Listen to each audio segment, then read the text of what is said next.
Luke 19:10. Lukas 19:10. For the Son of Man came to seek and to save what was lost. Jesus saves many ways. Jesus saves us from eternal punishment. Jesus saves from sin. But Jesus also saves from broken relationships. I once was lost, but now I'm found. Sabi na isang matandang awit. Lost by whom? To whom? Lost from where to where? And lost from what to what? Jesus saves from broken relationships. Father, we thank you that you are Savior through your Son, Jesus. And we thank you that the salvation that you offer through Jesus is manifold. Maraming hugis, maraming wangis, maraming kulay. Sa sandaling ito, patuloy niyo po kaming puspusin ng inyong Espiritu at ngayon humihingi kami ng aral na sa inyong puso nagmumula. Turuan niyo po kami akayin, kayo po ang mangaral. Dalangin namin ang lahat ng ito sa ngalan ng iyong anak na si Jesus na tagapagligtas sa maraming paraan mula sa maraming bagay.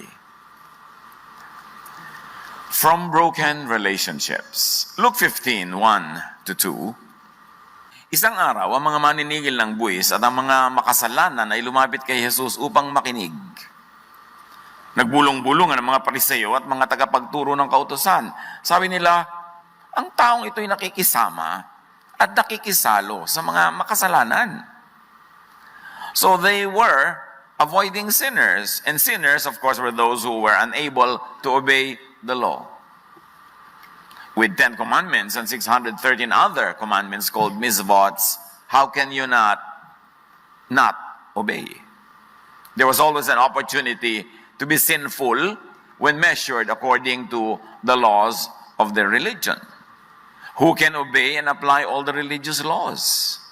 James 2:10, ang lumalabag sa isang utos, kahit tumutupad sa iba pa, ay lumalabag sa buong kautusan. If you obey all the laws and fail only in one, it's as good as disobeying everything.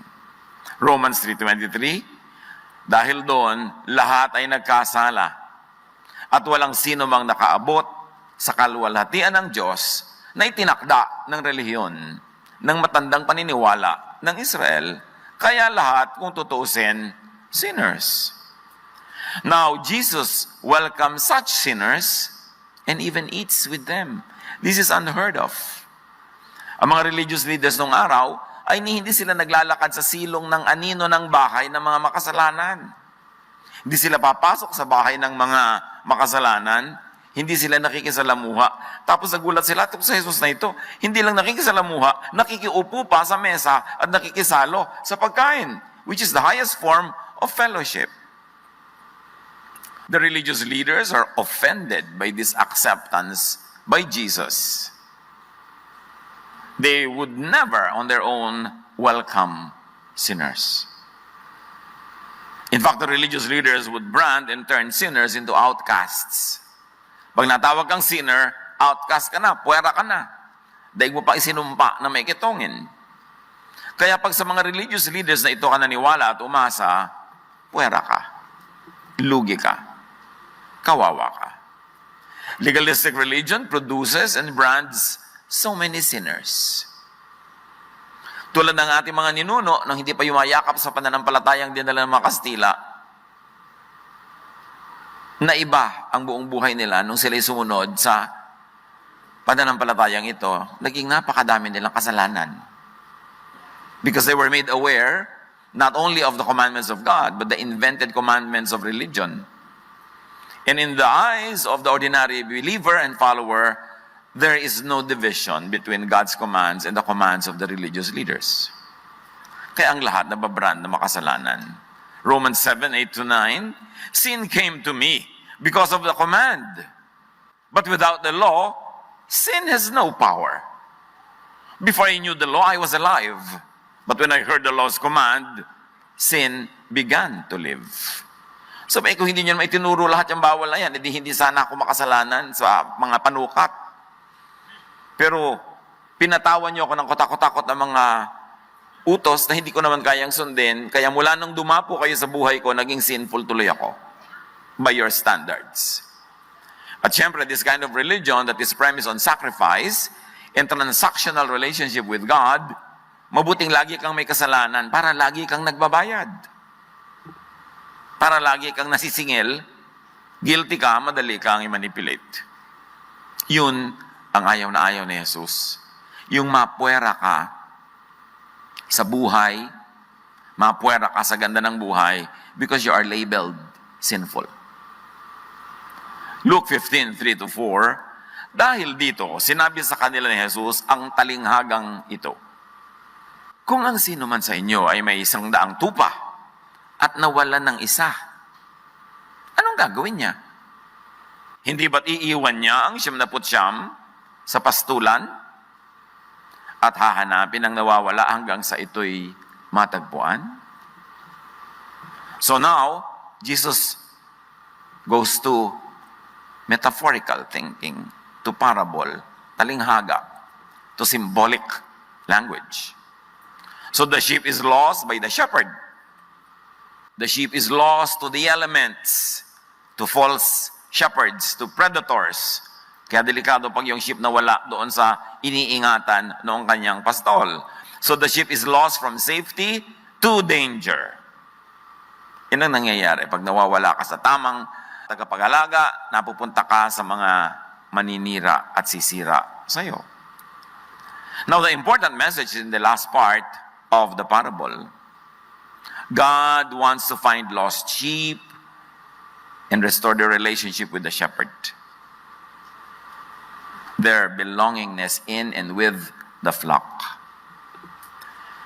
Ang kwento ni Jesus, pagka merong kang 100 tupa at may isang nawala, naligaw, sinadya man niya o hindi, hahanapin niya yon para iligtas siya sa panganib at ibalik siya sa kanyang grupo kung saan siya ay masaya, saan siya ay ligtas. Pag nawala ka, hahanapin ka, ibabalik ka. That is the goal of Jesusness. Sa mga Pharisees, baligtad. Pag nawala ka, at talagang halos sila nang magtaboy sa iyo sa dami ng mga batas na hindi mo naman kayang sundin, hindi ka nila papansinin, lalayuan ka nila. In fact, na-offend sila na si Jesus ay nakikipagniig sa mga tinatawag nilang makasalanan. We must never forget that the sheep get lost because they are forgetful. Because they easily get confused. Because they get attracted to distractions like us. Ang totoo, tayo naman yung tinutukoy na tupa, alam nga namang animal husbandry ang topic ni Jesus. Tayo yun. Ang mga tupa talagang madaling maligaw, madaling malibang, madaling malito, madaling mauto. Ang mga tupa, pagka sumuot sila sa butas ng isang pader na pinagtumpok-tumpok lang naman na bato, kaya kung minsan may butas sa kalumaan, sila iniingatan sa loob ng bakuran, lalabas sila, hindi na nila makita yung maliit na butas na yung pabalik hanggang makain na sila ng mga wild animals. Hanggang tuluyan na silang mahulog sa mga bangin, mabalian at mamatay sa gutom, kumasadlak sila sa mga bingit-bingit at gilid-gilid at mga libis ng bundok. Kaya yun ang ginawa ni Jesus na talinghaga. Sa pag-unawa ni Jesus, kung ba't gano'n ang tupa, para na rin sinabi sa ating, sa totoo lang, nauunawaan ko kayo. Kasi kayo itong tupang ito eh. Pero hindi kayo nauunawaan ng mga religious leaders. Hindi kayo nauunawaan ng Religion Inc. Lagi kayong inuusig. At paglalapitan ko pa kayo, na-offend sila.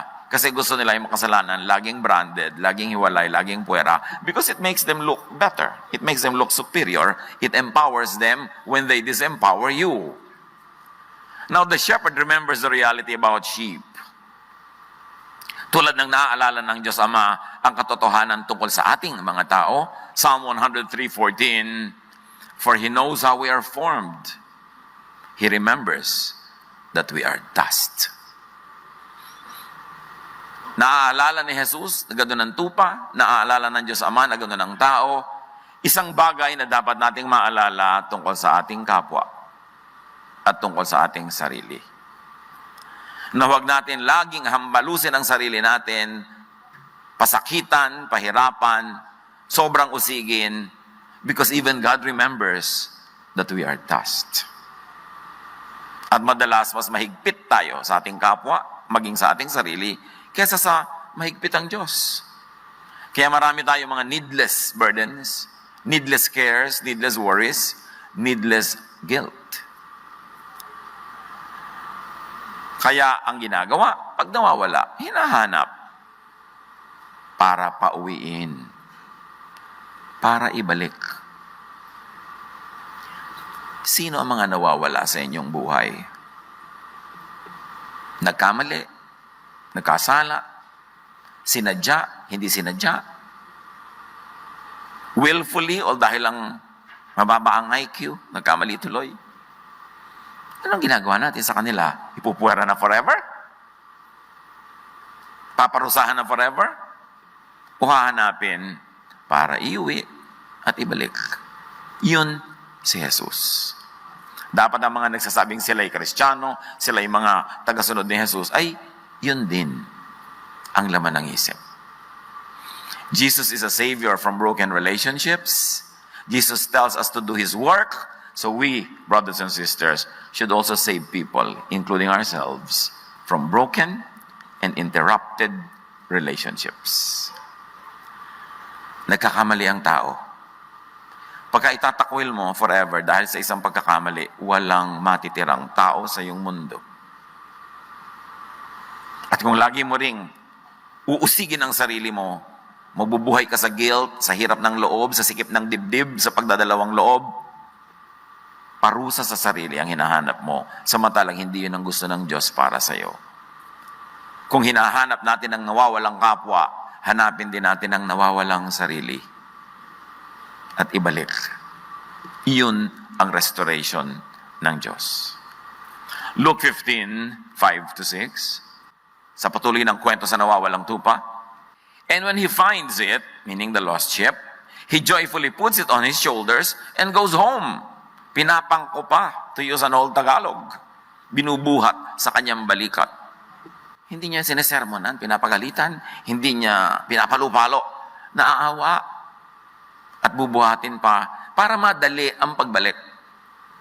Hindi yung iika-ika na nga, iika-ika ka, buti nga sa'yo, kasi ikaw, nag tayo sa mga nagkamali. Pinuntahan mo pa daw, pero papagalitan mo lang naman pala. Tama naman magalit pagkamali ang ginagawa, pero may timing. Hindi agad-agad, maghintay ka ng tamang timing. Pag may taong nagkamali, nadapa na sugatan, hindi yun ang panahon para siya pagalitan. Panahon muna yun para siya buhatin. Panahon para siya pagalingin, alagaan. Aha, malakas ka na, halika mo, upo ka dyan. Yun, dapat ganun. May oras siyempre rin ng sermon. Pero pagka nagdudugo siya, nasasaktan, sabi niya, Papa, don't preach. Wala sa panahon. Kaya maraming sermon natin at pagalit, tama naman pero wala sa oras, hindi rin tuloy nadirinig. Sayang. God is in the business of bringing lost sheep home. Literally. Yung possessed man, na ang tagal-tagal na wala sa kanyang tahanan dahil tumira siya sa kuweba kasama ng mga bangkay doon. Nung gumaling, gusto sumama sa Panginoon, sabi ni Lord, go home to your family. Na-interrupt ang relationship nyo. Ang daming parting hindi mo nadaluhan. Ang daming kontribusyon na hindi ka nakaambag. Ang daming sayang wala ka doon. Ang daming hirap na hindi ka nakabalikat at nakahati. Umuwi kayo na atupagin mo.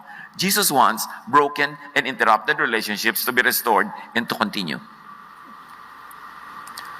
Yung blind man na kanyang binigyan ng paningin, nung luminaw ang mata, sabi niya, huwag ka na bumalik sa village, huwag ka na bumalik sa mga tao, umuwi ka diretso sa bahay. Marami ka na na-miss. Marami ka nang hindi nagawa. Marami ka nang tuwa na hindi na ituwa, umuwi ka. Luke 15, 6-7. Pag-uwi, aanyayahan niya ang kanyang mga kaibigan at mga kapitbahay at sasabihin sa kanila, makipagsaya kayo sa akin dahil nakita ko na ang tupa kong nawawala. Sinasabi ko sa inyo, magkakaroon ng higit na kagalakan sa langit dahil sa isang makasalanang tumalikod sa kasalanan kaysa sa 99 na matuwid na hindi nangangailangan magsisi. Hindi binabaliwala ni Jesus yung 99 na matuwid kasi walang matuwid. This is a swipe at self-righteous people. When Jesus says heaven is happier with one outcast who is restored than with 99 self-righteous religious persons who consider themselves above repentance and not needy of restoration. Sabi niya, alam niyo, mabuti pa isang makasalanan, nagbagong loob, nagbalik loob, nare-restore. Kaya yung 99 na nagbabanal-banalan, mga santong kabayo, ang tawag nila. Akala nila, hindi sila makasalanan, hindi sila nagsisisi, sila patong naninisit na uusig ng kapwa, hindi natutuwa sa inyong langit. Mabuti pa yung obviously nagkasala, pero obviously din, tinatanggap niya yon, nagbabagong loob, ikinatulugod ng kalangitan ang ganong asal. Now, the real story and the heart of the matter is this. Introduction pa lang yung kanina ni Jesus. He's a very skilled storyteller.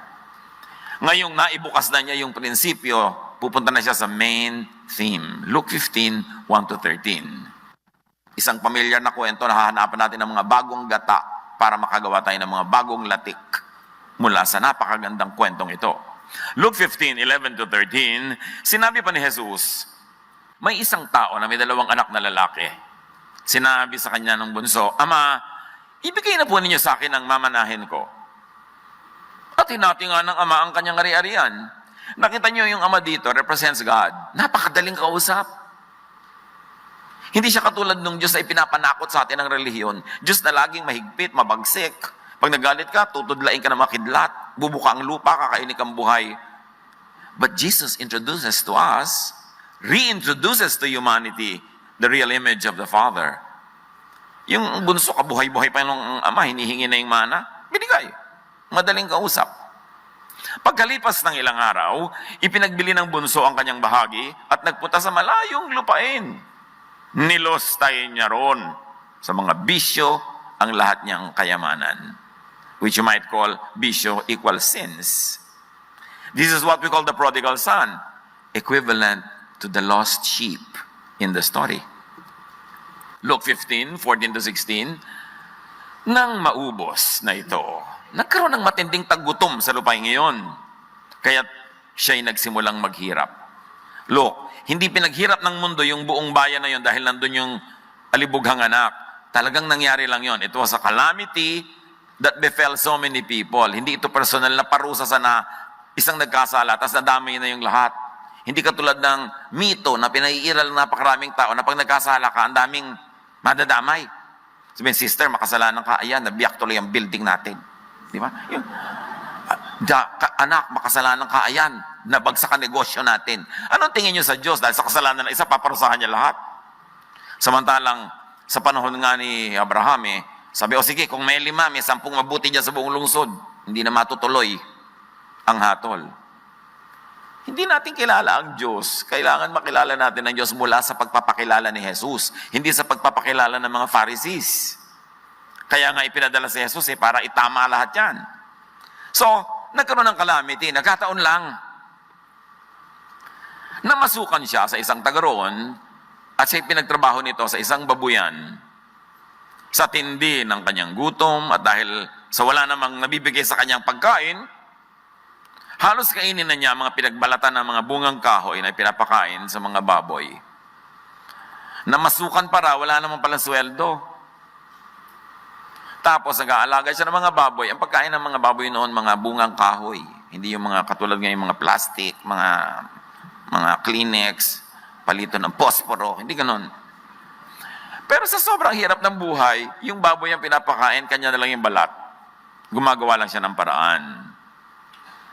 The sheep, meaning the son, is lost by the father from home to a faraway land, to predators, yung mga kasama niya nagbisyo, na lumustay na kanyang pera, tapos hindi siya tinulungan ng ubus na, and to a false shepherd.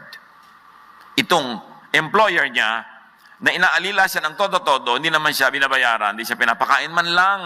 Kung sana man lang alilang kanin ka, pwede na eh. Wala man lang. Nothing. This happens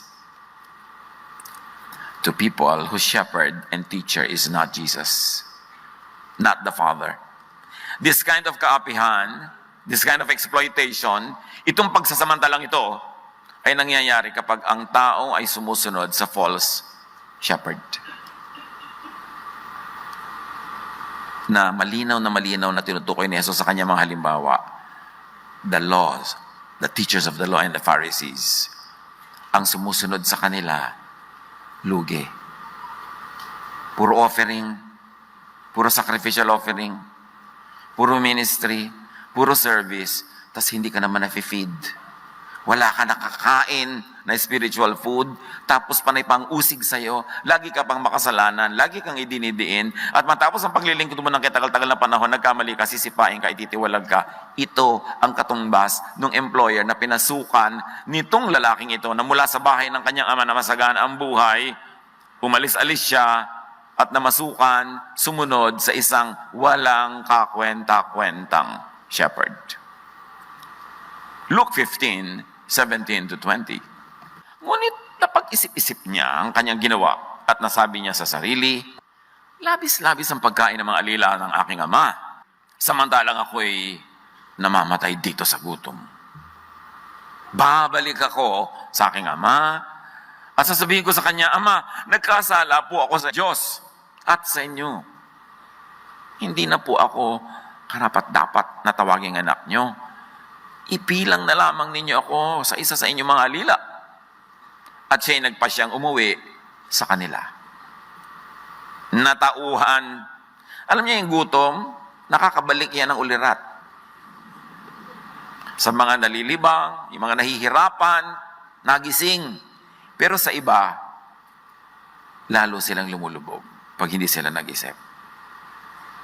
So ito nag-isip. Jesus wants the followers of false shepherds to come to their senses.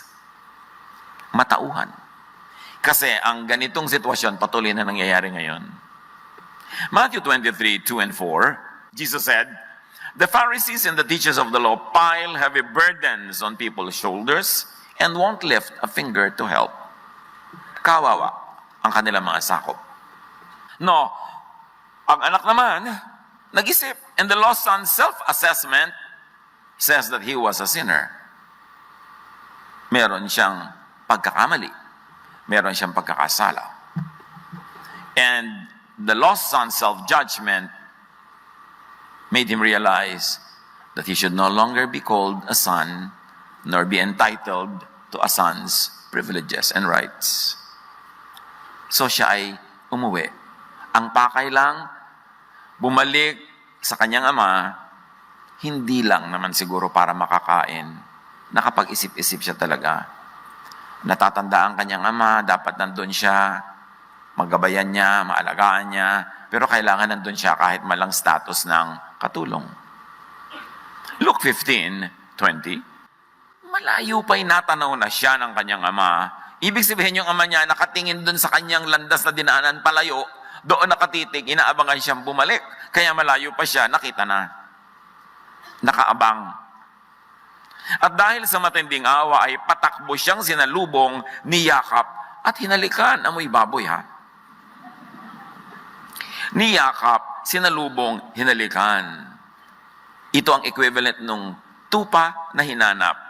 Ang pinakaiba lang na variation sa kwento, itong tupa ang kusang nagbalik. Kasi tao naman ito, hindi tupa. Kaya ikaw tao, bumalik ka. Kung hindi ka bumabalik, tupa ka ba? Dapat maghusa ka dahil hindi ka naman tupa eh. Mas mataas-taas ang IQ mo. Dapat mag-isip ka. Mga iniwan mong asawa na dapat di mo iniiwan. Iniwan mong responsibilidad ng mga anak. Iniiwan mong trabaho na sinusweldohan ka. Ano man yung iniiwan mo na dapat nandun ka, mag-isip. At kusang bumalik. This Father is the image of the invisible God. Ang sarap makipagmahalan sa ating Diyos kung kilala lang natin siya ayon sa pagpapakilala ni Jesus. Kahit ano mangyari, tatay pa rin. May mga tao, sumunod sila sa mga Pharisees and teachers of the law. Deacon sila sa church, leader sila sa church. Nung nagkamali yung anak, itinatakwil. Hindi pwede. Lumayas ka sa bahay natin. Deaconess ako. Anong sasabihin ng church? Ang itanong mo, ano sasabihin sa'yo ni Jesus? Siya nga, hinanap yung tupa, itong tatay na ito, kung ano-ano na ginawa ng anak, niyakap pa, hinalikan. Ikaw, nanay ka, tatay ka, itatakwil mong anak mo dahil nire-reject siya ng religion? Mag-isip-isip kung ano ang effect sa atin ng ating religious beliefs and religious practices. Pag ang effect ay hindi ka bumabait, lumulupit ka pa, hindi ka nagbabalik, lalo kang lumalayo, hindi bumubuti ang ugali mo, sumasama pa, hindi ka dapat nandyan. Mag-isip. Kahit ano pang mangyari, yung anak, anak pa rin. At kung ito yung example, tupang hinanap, anak na niyakap, para sa ating lahat ang lesson. Yung magulang mo pa rin. Ano pa man ang reklamo mo sa kanya. Yung anak mo rin, yung asawa mo, yung kapatid mo. Dapat, kung nagkaroon ng mga paglalayo-layo, pagkakahiwa-hiwalay ng loob, magising at magbalikan, ito ang kalooban ng Diyos. Kung minsan may mga komplikasyon, minsan, Pastor, paano po ako babalik sa asawang iniwan ko 20 years ago? May asawa na po siya, may mga anak na siya. Ako rin nagkaroon na ng ibang asawa, may mga anak na ako. Ano pong gagawin ko? Ewan ko sa inyo! Pumasok-pasok kayo sa gulo na ito, tapos ako ngayon ang po problemahin nyo. Pero truth to tell, may mga situation na mas tahimik na sigurong manahimik na kayo where you are now, kasi mas lalong gugulo. So mag-isip kung anong pinakamaganda. Among many choices, alin ba yung best? Pero kung nagkaroon ka na ng iba, tapos siya naghihintay pa rin sa'yo, para si Gabriel, hinihintay niya si Maruha. At kung alam niyo ang kwento, napanood niyo noong 1966. Yung Maruha Susan, hindi yung Maruha iba. Kung siya ay naging matapat at hinihintay-hintay ka pa rin kahit nagkamali ka, dapat mong balikan. Paano po yan? May komplikasyon. Magdusa ka, kinomplicate mo ang buhay mo. Pay the price, but correct the mistake. Dapat itama. Now, this is the image of the invisible God. Kahit anong mangyari, tatay pa rin, at ang anak, anak pa rin. Tanggap ang anak no matter what. Kayo ba tinatanggap yung anak nyo no matter what? Yung anak ko po, Pastor, mukhang balde. Tita, mukhang drum ka naman. So, magkamag-anak pa rin kayo. So, tanggapin mo na. Huwag ka na mag-inarte dyan, anak mo yan Walang sumbat, walang parusa, walang galit. Mga nawawala, mga nagwawala, uwi na. Sabihin nyo, kastabi nyo, uwi na.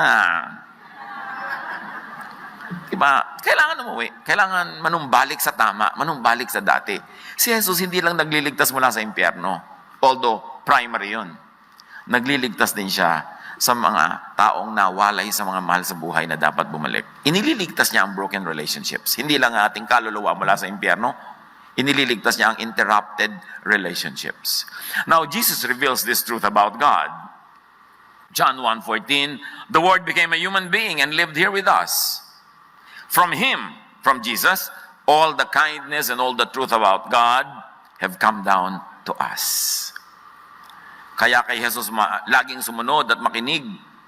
Ang kabaitan ng Diyos ay hindi naharang ng law, ng religion, ng temple, ng tradition. Hindi naharang ng teachers of the law and Pharisees. Hindi naharang ng self-debasement and self-judgment maging nung anak. Ang pinairal, nakita niyo sa kwento, ang pag-ibig ng Ama. In fact, ang naharang ay yung mga katuroang malupit, katuroang mapanghusga ng mga Pharisees pag ginamit ang Jesus filter. Alam niyo sa Jesus filter, papadaanin niyo lahat ng mga katuroan, yung maibigin lamang tulad ng turo ni Jesus ang dapat pairalin at sundin sa buhay. Yung iba ilagay sa library, gawing reference, pero ang dapat ang pinapairal pang araw-araw, katuroan ni Jesus. Sapagkat kung ihahambing niyo ang katuroan ni Jesus sa napakaraming ibang katuroan, madalas, hindi laging agree yung iba. May mga katuroan na ang gusto ikaw maging malupit, ang gusto ikaw yung maging mapagparusa, ang gusto ikaw yung maging mapanumbat, mapaglayo. Pero yung katuroan ni Jesus ang pairalin. Because He is the image of the invisible God. In Him, all the fullness of the deity lives in bodily form. And in Him and through Him, God revealed His true kindness. Luke 15:21-22. Sinabi ng anak, Ama, nagkasala po ako sa Diyos at sa inyo. Hindi na ako karapat-dapat na tawagin ang anak nyo. Ngunit tinawag ng ama ang kanyang mga alila, Dali, kunin ninyo ang pinakamagandang damit at bihisan nyo siya. Suotan nyo siya ng mga singsing at ng sandalyas. Sabi ng ama, anong hindi na anak? Nonsense! Hindi nawala ang pagkaanak. May mas malalim itong sinasabi sa atin. Pastor, pag nagkasala po ba ang Christian, hindi na siya anak ng Diyos? Hindi na siya saved? Nakita niyo sa kwento, anak ka pa rin. Sa katunayan, habang nagkakasala ka, nagdusa ka na eh. Nagbayad ka na. So, ang anak ka pa rin ng Diyos. Stay secure in your position as a child of God through Jesus. Huwag kayong palito. Dahil lagi tayong nililito. Para lagi tayong matakot. At lagi magduda, mangamba. Kung tayo nga ba ay ligtas. Ang inatupag ng Ama, restoration. Not of the status of the Son, but of the mind and the mindset of the Son. Nirestore niya yung anak ka. Kahit ano nangyari, anak ka, so stay that way. At magpaka-anak ka, mula ngayon, tumigil ka na maging pasaway. Kasi anak ka eh. Ayusin mo ang buhay mo para magbigay ka ng kasiyahan sa iyong ama o ina, magulang. Luke 15:23, patuloy pa ng ama, Katayin ninyo ang pinatabang guya. So the fattened calf was slaughtered para magkaroon ng handaan. And of course, it is a reflection, a reference to the sacrifice of Jesus. Nung pinatawad niyong anak at tinanggap, merong isang tupa, merong isang guya, merong isang calf na nasacrifice. At tayo, sa pagpapatawad ng Ama, dahil sa sacrifice ni Jesus. Kaya huwag nating tatawaran kung eternal ba yung salvation, permanent ba yun, kasi parang tinatawaran nyo ang halaga ng dugo ni Kristo na isinakripisyo para kapatawarin. Tapos yung pala nagkamali ka, hindi ka na naman pinatawad. Ang baba naman ang value ng blood na yun. Kaya dapat natin ma-appreciate the permanence of our status as children of God through Jesus. Sin is wiped out through Jesus, the Lamb of God. At kaya rin nagkaroon ng ganung uri ng pagkatay because nagkaroon ng pagdiriwang, pagsasaya. But it was at the calf's expense. At kaya din tayo nagkakaroon ng pagdiriwang, pagsasaya, it was at Jesus' expense. Salvation is free but it is not cheap. Kaya pahalagahan niya ang status na yan. Na kahit hindi nawawala yung pagkaanak, pangatawanan mo naman para ikalugod ng magulang. Luke 15:23-24, At tayo'y kumain at magdiwang, sabi ng Ama, sapagkat ang anak kong ito ay namatay na. Ngunit siya ay nabuhay. Nawala, ngunit muling natagpuan. At sila nga'y nagdiwang. This is always how heaven is depicted, is shown, is visualized. Isang handaan. Isang piging, isang masayang pagsasalo-salo. Kwento ng tupa, kwento ng anak, pareho. Finding the lost, restoration to the home or to the family, and celebration. Now, you know the story. The legalistic brother, the kuya, was angry. He wanted judgment for the lost brother. He would not join the celebration. At maraming katumbas yan ngayon sa mga churches ng Panginoon. Pag may nagkasalang kapatid, ang gusto, parusahan, itiwalag, hambalusin, paluin, ipahiya. This is the equivalent of the teachers of the law and the Pharisees. Make sure that you're on the side of Jesus, not on the other side. Sa attitude mo sa mga nagkakasala, sa tingin mo, sa sukat mo, make sure that you're on the side of the fence with Jesus, with God the Father. To the Father, the overriding issue is return and restoration. Yung iba, discipline. Hindi natin nakita sa kwento. Kilala ba natin ang Ama? Dapat mag-self-discipline ka na lang. Tulad nga niya, nag-self-discipline na eh. Hindi na po ako bagay tumira sa magandang kwarto. Hindi na ako bagay sa bahay. Doon na lang ako sa may servants' quarters. Hindi na ako bagay kumakain sa main dining room. Doon na lang ako kasama ng mga katulong. Nag-self-discipline na siya. Kaya tayong mga nagkakamali, nagkakasala, mag-self-discipline tayo. Kasi yung Ama, hindi naman niya inuutos sa atin na disiplinahin natin yung kapwa natin eh. Ang inuutos sa atin, mahalin natin. Matthew 18, 12-14, another version of the same story. Ano sa palagay ninyo ang gagawin ng isang taong may 100 tupa kung nawala ang isa sa mga yon? Hindi ba't iiwan niya ang 99 na nasa bundok upang hanapin ng naligaw? Tandaan ninyo, kapag ito'y kanyang natagpuan, higit niya ang ikagagalak ang isang tupang ito kaysa 99 na hindi naligaw. Or hindi tinatanggap na sila man ay ligaw din. Gayon din naman, hindi ayon sa kalooban ng inyong Ama na nasa langit na mapahamak ang isa sa maliliit na ito. Kung pababayaan niyo ang isang tao, Pastor, meron po isang makasalanan sa Sunday School, itiwalag natin. Lagi po siyang nasa sanlibutan. Sabi niyo, kasi po 10% lang siya sa church, 90% sa sanlibutan. Ititiwalag natin para 100% na siya doon. Yun ang gusto mo? Bakit bang hilig mong manipa at magtiwalag dyan? Dahil hindi bagay sa iyo, sisipain mo, papabayaan mo na. That is not the principle of God. That is not the way of Jesus. John 14:12, pakatandaan nyo, ang nananalig sa akin ay makagagawa ng mga ginagawa ko. At anong ginagawa ni Jesus? Seeking the lost. Restoring the broken. At ano ang pinapagawa ni Jesus? Mahalin at alagaan ang kanyang mga tupa. John 21:17, pangatlong ulit na tinanong siya ni Jesus, Simon, Pedro, mahal mo ba ako?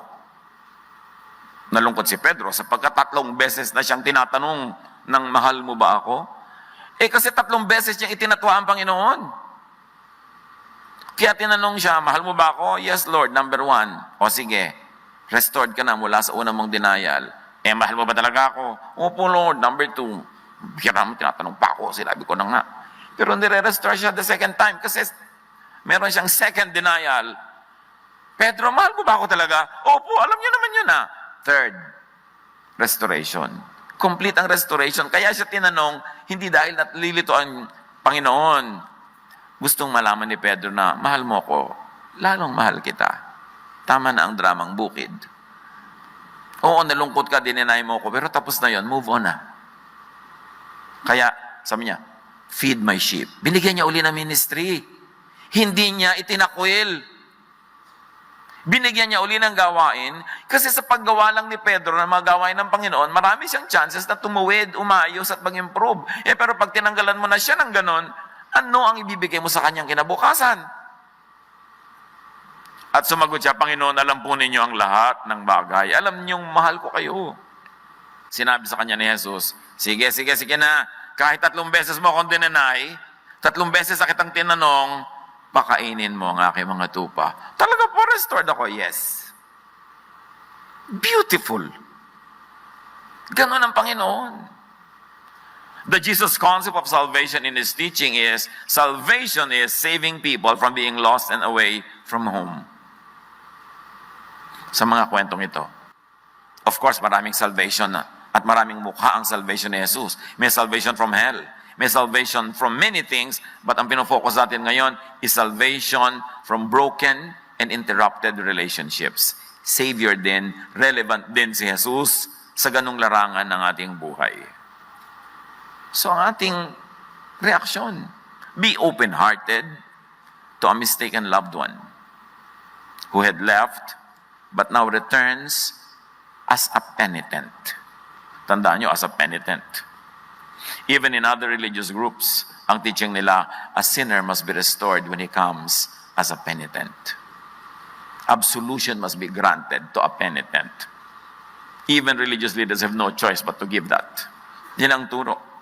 Pag bumabalik na bahag-bahag ang buntot, gumagapang sa lupa sa kakahihiyan, at talaga namang durugo ang puso, pipipiping parang papel, napakatigas naman ang puso mo para hindi magpatawad. Ikaw nga araw-araw humihingi ng tawad sa Diyos.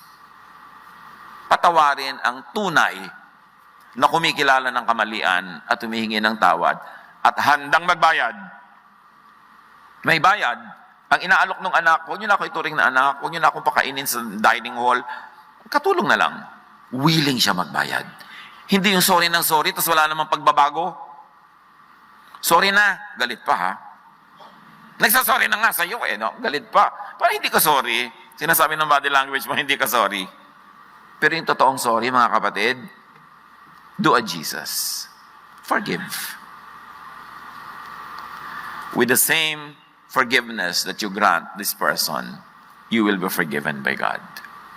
Salvation, in this way, is restoring people's relationship with God, with the Father, and with the fellow human beings. Doon sa bahay, kaya pinauwi. Kaya sa mga fellow tupa, kaya dinala uli doon sa grupo. Now they are restored, not because they are right, but to make them right with God. Ang restoration ay hindi premyo sa tama na. Ito ay paraan para lalong itama yung kumikilala ng kamalian. Luke 19:10, for the Son of Man came to seek and to save what was lost. Mark 2:17, on hearing this, Jesus said to them, it is not the healthy who need a doctor, but the sick. I have not come to call the righteous, but sinners. So Jesus' salvation is offered to sinners, not the righteous. It is offered to the non-religious, not the religious. Now, pay attention, church. This Jesus doctrine of unconditional acceptance of sinners is unheard of, has no parallel, is unequaled in rabbinic Judaism. Hindi kailanman nadinig ng mga Hudyo ang ganitong katuruan sa tanang buhay nila. Wala itong katumbas. Wala itong katapat. This is uniquely Jesus. At napansin ng mga tao yon. Matthew 7:29, nagturo siya ng may kapangyarihan. Hindi tulad ng mga tagapagturo ng kautusan. At anong kapangyarihan yon? Kapangyarihang nararamdaman, tumatalab, nagpapalaya. Dama mo sa puso mo na pinalaya ka. Dama mo sa puso mo na pinagaan ang iyong dalahin, lumuwag ang iyong hininga, gumanda ang iyong buhay. Kaya sabi nila, Mark 1:27, ang lahat ay namangha, kaya't sila'y nagtanungan sa isa't isa. Paano nangyari yun? Ito'y isang kakaibang katuruan. Kakaiba. Kung katulad lang tayo ng iba, ay wala tayo kay Jesus, kasi si Jesus, kakaiba. Inililigtas ni Jesus ang tao mula sa pagkakasangkot sa mga mapang-abuso. Kaya pinakita doon, lumayo ka sa mga umaabuso sa iyo, naglulustay ng mga kabuhayan mo, tapos pag nagkaroon ka na ng problema, iniiwan ka. At lumayo ka sa mga may-ari ng babuyan na yan, na pinagtatrabaho ka, wala ka namang napapala. Ayawan natin ang lahat ng uri ng pang-aabuso sa ating paligid. Jesus sets free and gives rest. Iminulat, iniligtas sa mga tao sa pagkaabuso. At yan din ang dapat natin gawin. Iligtas natin ang mga tao sa pang-aabuso ng iba. This is Christianity in action. This is the best doctrine. Palayain mo ang kapwa sa pang-aapi ng iba. Be changed by the renewing and the changing of your mind about God, about sin. At ikaw din, kapatid, huwag paabuso. Hindi ibig sabihin ng Kristiyano nagpapaabuso. Nagpaparaya, nagbibigay, pero alam mo ang hangganan, hindi mo pinapaabuso ang iyong dangal dahil ikaw ay tahanan ng Espiritu ng Diyos. You are the temple of the Holy Spirit and you've got to teach people to dignify you as a person. Huwag tayong pumayag-payag na ginagawang basahan, kasi Kristiyano ako, walang ganun tinuro si Jesus.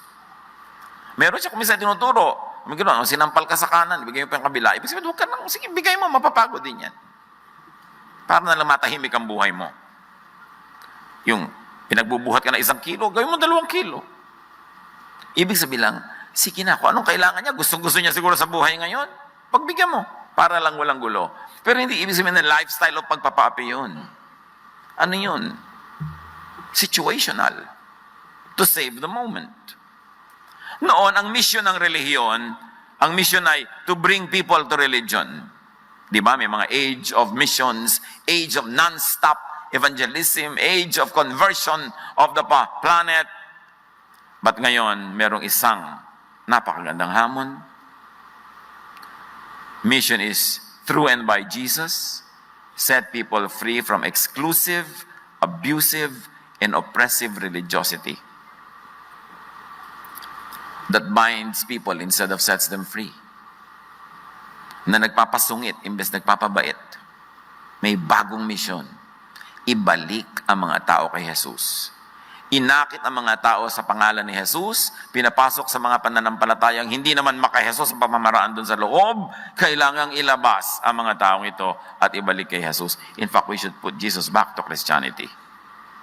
Kasi ang konti-konti na ng Jesus sa Christianity, nagsama-sama ng kung ano-ano mga invented teachings, ang ending, judgmentalism, sungit, exclusivity, exclusion of people, self-righteousness.